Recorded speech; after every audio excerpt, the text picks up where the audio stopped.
दिल को हो। जब जब याद तेरी आए हाय जान, आँखों में आंसू भर जाए। जब जब याद तेरी आए आँखों में आंसू भर जाए। कैसे बताऊं तुझे समझाऊं, ना कभी दिल से तुझे भुलाता। आंसू से भर गया जाम रे, कैसे भुलाऊं तेरा नाम रे जाने मन।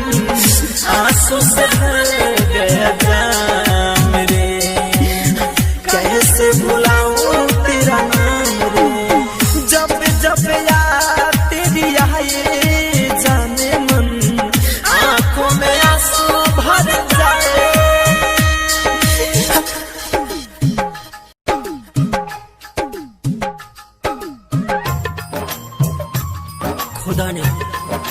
खुदा ने हमसे एक खता करा दिया, खुदा ने हमसे एक खता करा दिया। मुझे सलीम को तुझे अनारकली बना दिया। कहा कि जाओ ए मेरे अजीजो, जन्नत में प्यार का गुलशन खिलाना। कमबख्त तेरे इश्क ने मुझे शमशान पहुंचा दिया।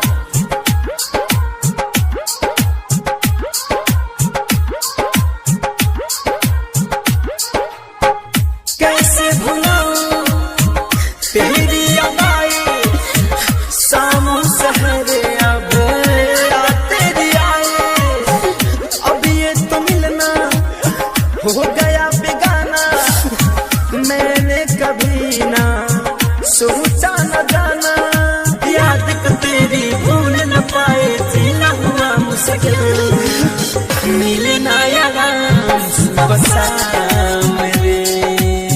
कैसे भुलाऊं तेरा नाम रे जान, आंसू से भर गया जाम रे। कैसे भुलाऊं तेरा नाम रे।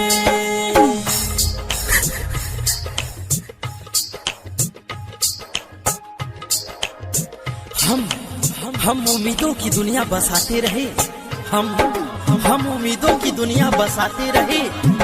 वो पल पल हमें आजमाते रहे। जब मोहब्बत में मरने का वक्त आया, जब मोहब्बत में मरने का वक्त आया, हम मर ही गए। वो मुस्कुराते रहे, वो मुस्कुराते रहे। हो तोड़ दी दिल को मेरे सनम ने, बहुत रुलाया अब तेरे गम में। प्यार की ये मेरी ये है कहानी, हंसते ही आंखों में भर दिया पानी। लाइटर के समित धमन खाए, श्याम को छोड़ दिए कमरे। आंसू से भर गया जाम रे, कैसे भुलाऊं तेरा नाम रे जान। आंसू से भर गया जाम रे, कैसे भुलाऊं तेरा नाम रे।